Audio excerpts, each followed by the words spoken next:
Magandang tanghali po, Yusek. Merong lumabas na Pulse Asia survey na nagpapakita na malaki po yung ibinaba ng approval at trust ratings ni President Marcos. How concerning is this for the President? Nalaman po natin na ang respondents dito ay 2,400. So, sa 2,400, hindi naman po ito nagre-reflect ng sentimiento ng kabuuang more than 100 million people or Filipinos in the country. But dahil nga nakita at nabanggit natin itong mga fake news, sumasalamin din po ito sa impluensya ng mga fake news. Ito na nga, survey ng Pulse Asia, ginawang fake news ni UC Claire Castro. Pagbaba ni BBM sa ranking, hindi matanggap ng mga bangag. Pero bago ang lahat, maaari kayong mag-subscribe para maging updated sa mga issue at bagong mga balita.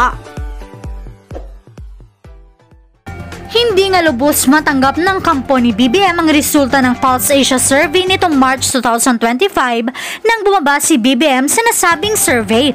Saad pa ni UC Castro ay isa umano itong impluensya ng fake news. Katapusan ng mga Marcos, malapit na. Narito ang buong detalye. At sa ating huling good news, dahil sa direktiba ng ating Pangulo at mabilis na aksyon ng PNP Anti-Kidnapping Group, naaresto na ang 3 suspect sa pagdakip at pagpatay sa Filipino-Chinese businessman na si Anson Ke at sa kanyang driver na si Armani Pabilio. Isa sa mga suspect ay isang Chinese national na ayon sa PNP ay sangkot umano sa mga pagdukot ng may mga utang sa Pogo. Sinampahan ng kasong kidnap for ransom with homicide ang mga suspect. Patuloy naman ang investigasyon sa posibleng koneksyon ng krimen sa mga sindikatong sangkot sa iligal na operasyon ng Pogo. Nagpasalamat naman ang pamilya ni Ke kay Pangulong Marcos Jr. at sa PNP sa pagtutok at sa paglutas ng kaso. At yan po ang good news natin sa araw na ito. Maaari na po tayong tumanggap ng inyong mga katanungan. Questions related to the good news first. Alvin Baltazar, Radio Pilipinas.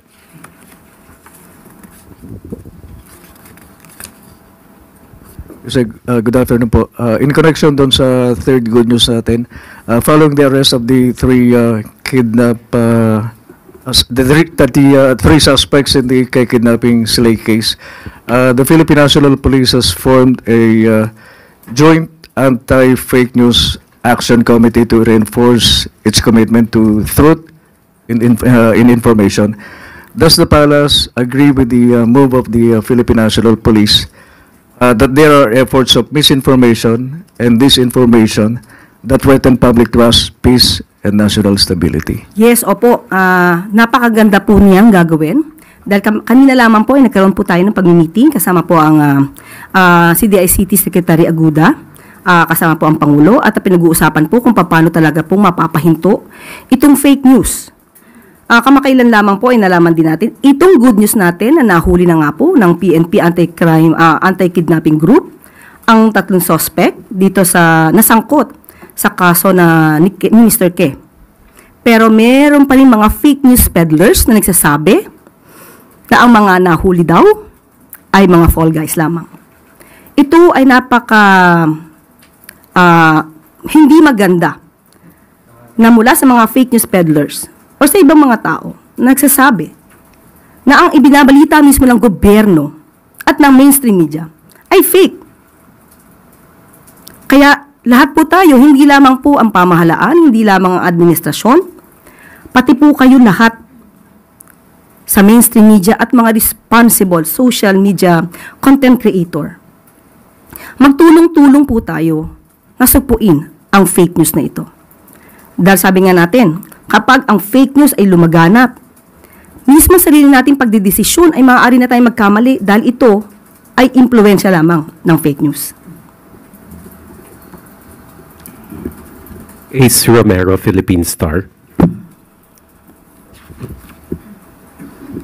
Yusek, in relation to the sectoral meeting that you had I believe hours ago or within the ngayong araw po yung DICT meeting. Meron pa po ongoing. Lumabas lamang po ako. Okay. Pero meron na po bang mga direktibang nilabas ang Pangulo patungkol dun sa sinasabi ninyong paglaban sa disinformation? Meron po. Pero hanggat hindi pa po natin ito nadidetalye o nakukumpleto, hayaan niyo po munang hindi ko muna to sabihin. At kapag po nakumpleto na po ang mga detalye at kaya na po itong i-implement, ibibigay po namin sa inyo ang mga detalye. Pero bago po kayo umalis para sa briefing na ito, ano na po yung mga pwede nyong ibahagi? Kahit yung mga points lang na na-raise. Basta ang direktiba po ng Pangulo, sawatain, pigilan ang fake news. Marami na po, hindi lamang po ang Pilipinas ang nagsasabi, kahit po yung ibang mga firms mula sa ibang bansa, nagsasabi na po na dumadami po talaga ang fake news dito sa Pilipinas. So, hindi na po ito biro. Dapat po talaga itong bigyan ng pansin. Clay Pardilla, People's Television.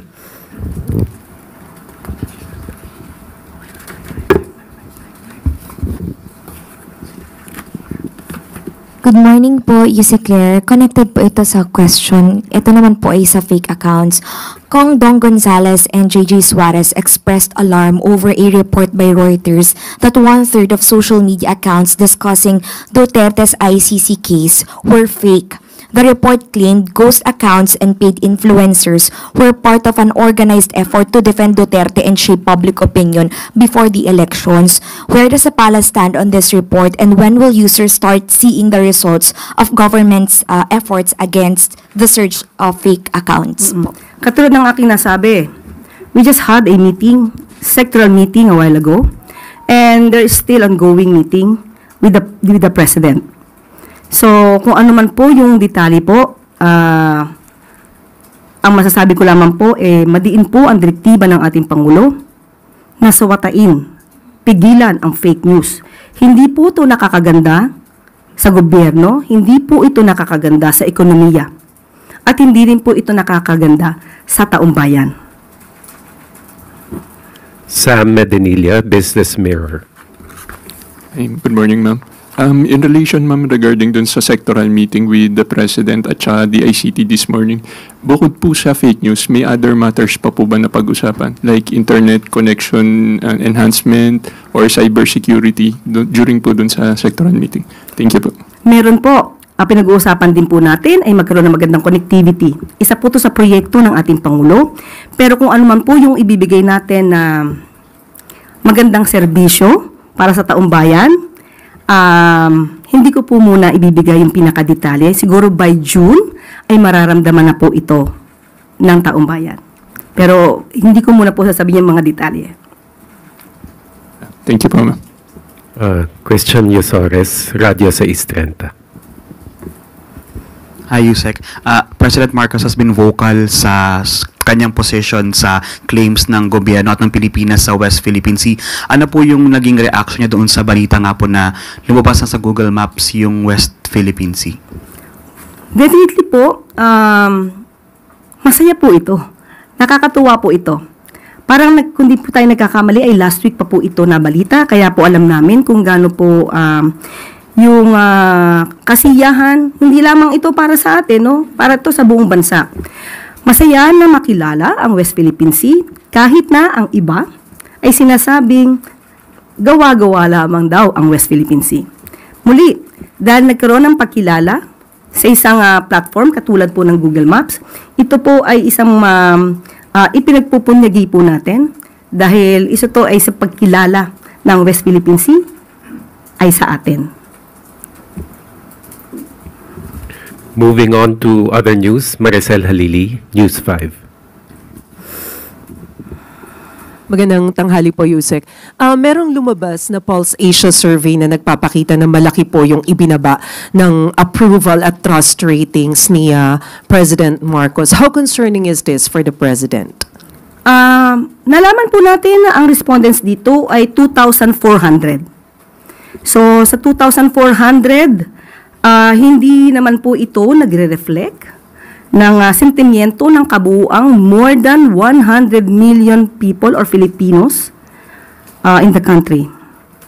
But dahil nga nakita at nabanggit natin itong mga fake news, sumasalamin din po ito sa impluensya ng mga fake news na nagkakalat.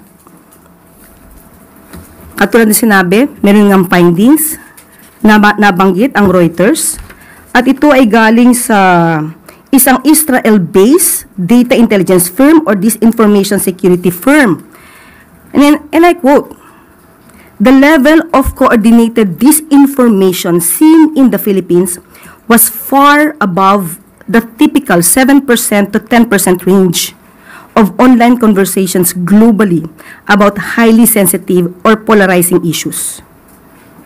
End quote. So, kung ang mga tao man na ito ay nagbigay ng kanilang mga opinyon, maharahil ay bunga ito ng mga fake news. At kung ito man ay totoong nagkaroon ng pagsagot, hindi na naman ito pabayaan ng gobyerno dahil dapat natin malaman ang mga respondents, saan ang mga respondents, ang mga respondents ba ito ay nakakatanggap ng totoong news o naiimpluwensyahan ng fake news. So ang mga respondents ba na ito ay hindi nakakarating ang tulong ng gobyerno? So dapat din po nating malaman ito sa parte ng administrasyon. At kung ano man po ang nagiging desisyon ng Pangulo at ng administrasyon, at ito'y magre-reflect sa isang survey na naisin pa rin po at ipapatupad pa rin po ng Pangulo kung ano ang nasa batas, kung ano ang tama, at hindi kung ano po ang sasabihin sa isang survey. Pero, ma'am, considering that the survey was conducted from March 23 to 29, or just a few days after the arrest of the former president, sa tingin po ba ng Malacanang gaano kalaking factor yung politika sa naging resulta ng survey, especially yung nangyari kay former president? Okay, lumalabas nga po dito na bumaba di umano ang rating, approval rating ng Pangulo. Pero sabi nga po natin, ito ay titignan pa rin po ng administrasyon. Hindi naman po natin, hindi papansinin kung ano ang mga sinasabi ng survey. Pero muli, 2,400 ay hindi po ito kabuuan na sentimiento ng buong Pilipinas. Magtatrabaho pa rin po ang Pangulo, katulad ng aking sinabi, kung ano ang tama, kung ano ang sa batas. Hindi dahil ito ang idinidikta ng tao na hindi naman naaayon sa batas. Ma'am, last point. During the interview of Pulse Asia President Ronald Holmes over True FM, kanina lamang po ito, ang sabi niya, isa daw marahil sa dahilan ng pagtaas din ng disapproval rating ni PBBM ay yung pagtugon sa pangunahing problema like yung matataas na presyo ng bilihin, kakulangan sa kita o yung sahod at yung paglaban daw po sa katiwalian. Where do you think the problem lies? Una, tignan natin.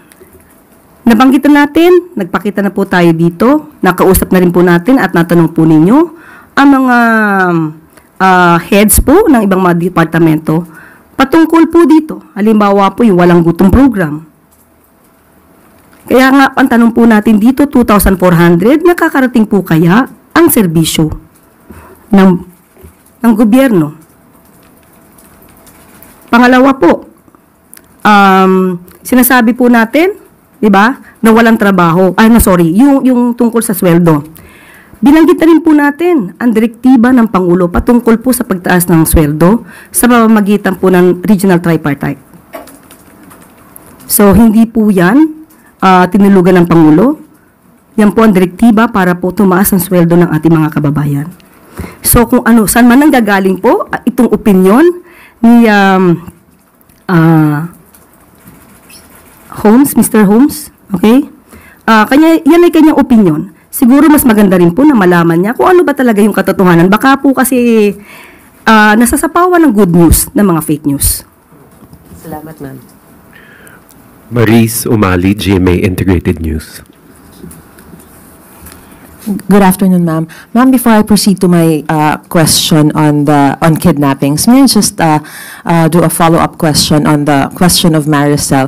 I understand that the 2,400 who were asked in the survey are not representative of the general sentiments of the millions or hundreds of millions of Filipinos. But are you alarmed or are you concerned by the fact that survey results somehow shape the decision-making of individuals, especially when it comes to elections, or since we already have an upcoming election? Yeah, that's the reason why we have this directive from the President that we should curtail fake news. Since day one that we had been appointed, we were tasked to do our job, to spread the truth and not fake news. Totoo po yan. Sinabi po natin before na ang fake news makakapag-diskaril ng isipan ng tao, ng taong bayan. Kaya nga po gumagawa ngayon ng aksyon, nagkakaroon po ng pagpupulong ang Presidente, ang Pangulo, sa mga heads of the agencies, especially DICT, para po matugunan na po at mabawasan na po itong mga fake news na nagkakalat, lalong-lalo na po ngayon, campaign season. All right. Ma'am, with regards to my question, in light of the recent spate of kidnappings, what is the reaction of Malacanang in terms of calls for President Marcos to tap the military intelligence to go after kidnappers? Okay. Sa ngayon po, lumalabas naman at ayon ito sa sinabi rin ni Chief Marbil. Muli babanggitin ko ang kanyang sinabi. These are isolated, calculated acts rooted in personal and financial vendettas. The situation is firmly under control. Our law enforcement strategies are effective. Criminal networks are being taken down. So, tingnan na lang po natin kung ano po ang magiging action muli at magiging estratehiya po ng PNP kung kinakailangan pa po talaga nilang gamitin ang military intelligence. But as far as you're concerned, there is no need at this point to tap military intelligence. Opo, dahil hindi naman po, wala pong widespread na pinapakalat din ng iba na may widespread kidnapping spree in the country. Hindi po yan totoo. Malaki pong fake news siya. Thank you, ma'am. Ann Soberano, Bombo Radio. Good afternoon, Yusek. Reaction lang po from the palace. Last week kasi, matapos pong inendorso ni Vice President Sara si Senator Amy Marcos, naglabas din po ng pahayag si dating presidential spokesperson Harry Roque at sinabing batay sa isang magazine ay may report daw talaga na gumagamit ng illegal na droga ang Pangulo. Kaya hinamon ni Roque ang senadora na patunayan na gumagamit nga talaga ng illegal drugs ang Pangulo dahil imposible po daw na walang alam dahil kapatid niya po ito. Thank you. Unang-una po, si Atty. Harry Roque ay lumalabas na ngayon bilang isang fake news peddler. Siya po ang sinasabing nagpakalat ng isang fake pulveron video at ngayong wala pa siyang napapatunayan at wala siyang ebidensya. Kahit na ngayong kanyang mga ebidensya sa Quadcom ay hindi pa rin niya napapatunayan, ngayon ay maghahanap pa siya ng tulong para makapagbigay ng ebidensya. Sila po ang nagsasabi ng ganitong mga klaseng akusasyon, hindi niya nakakailanganin ng tulong kung meron po siyang ebidensya. May mensahe po ba kayo sa mga ginagawa ni dating presidential spokesperson Roque? Ano po yung mensahe niyo sa kanya? Go home. Thank you po. Eden Santos, Net 25. Yusek, good morning po. Wala po bang plano ang Marcos administration na humingi po ng tulong sa Interpol para maaresto sina Attorney Harry Roque at Maharlika na sinasabi niyo pong sila yung nagpapakalat ng fake news regarding dun sa Pulveron video para po, since meron naman po tayong maigting na cooperation sa Interpol para naman po, sabi niyo nga, makabalik din sila dito para harapin yung kaso na isinampa po sa kanila inciting to sedition, if I'm not mistaken. Wala po tayong sinasabi na ang nagpakalat po ng fake pulburon video ay si Atty. Harry Roque. Siya po mismo ang nagsabi nito sa isang maisog rally sa Vancouver. At hindi rin po tayo ang nagsabi nito, kundi yung isang blogger or vlogger na si Pebbles Cunanan. Pero ito na may base sa kanyang mga sinabi sa kanyang talumpati sa maisog rally. Sa ngayon po, nakipag-usap po tayo sa DOJ at wala pa pong nasasabing naisa pang kaso sa korte. So wala pa po itong lumalabas na warrant of arrest issued by the court. So, hindi pa po natin kakailanganin kung ano man po ang hihinging tulong mula sa Interpol. At hahayaan po muna natin ang DOJ sa kanila magiging action patungkol po dito. But as of the moment po, wala pa pong anumang update patungkol dyan. Bakit po wala pang naisasampang kaso? Well, in fact, ang NBI po ay nagsabi na yung mga fake news peddlers na nasa bansa at nasa ibang bansa ay kanilang aarestuhin. Medyo nagkakaroon po ba ng delay sa pag-file ng kaso laban sa kanila or hindi pa rin po ganon ka bigat or ano yung ebidensya para sila po ay masampa ng kaso? Ang bigat po ng ebidensya ay makikita nyo naman po sa kanilang mga sinasabi. Ito po ang kaibahan siguro ng ating administrasyon sa kasalukuyang administrasyon. Binibigyan po natin ang bawat suspect or respondents ng due process. Kailangan po nilang ma-enjoy, kailangan din po nilang ma-enjoy this right to due process. Hindi po ito basta-basta maghuhusga. Kailangan po itong dinggin, bigyan po sila ng karapatan na sumagot, mag-file ng kanilang counter affidavits. Doon na lang po sa last question po yung pagpapatawag po ng meeting ni Pangulong Marcos sa iba't ibang head of agencies na para pag-usapan yung fake news at tila ito po ba ay nagbigay ng pagkabahala sa Pangulo yung pagsadsad po ng kanyang ratings kaya po nagkaroon ng ganitong pagpupulong? Hindi po nabahala ang Pangulo sa anumang rating sa survey. Sabi natin kanina, ang Pangulo, kahit ano man ang rating, mataas, mababa, magpapatuloy siya sa kanyang trabaho. Hindi po siya mapapahinto ng anumang survey. Basta ang gagawin lamang po ng Pangulo ay gumawa ng naaayon sa batas at magtrabaho ng tama. Ang pagpapatawag po sa DICT ay para pag-usapan po ang paghinto ng fake news at yung tungkol po sa magiging good news po natin patungkol sa connectivity para sa mga kababayan po natin. Yan po yung dahilan ng meeting. Last two questions. Alvin Baltazar, Radio Pilipinas.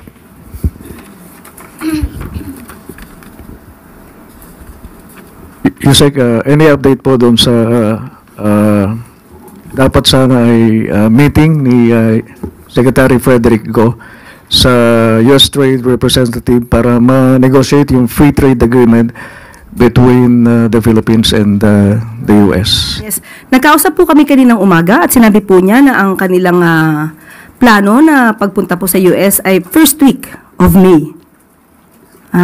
At sa kasalukuyan po ay nagkakaroon pa rin po ng meeting ang economic team para po ito malamang na ilalahad nila sa kanilang pagpupulong sa darating na Mayo. Are we hopeful, Yusek, na magiging maganda yung resulta ng gagawing pagbiyahe ni Secretary Go? We should always be hopeful. Dahil ang mundo natin at ang bansa natin ay hindi kulay itim. Salamat po, Yusek. Finally, Sam Medinilla, Business Mirror.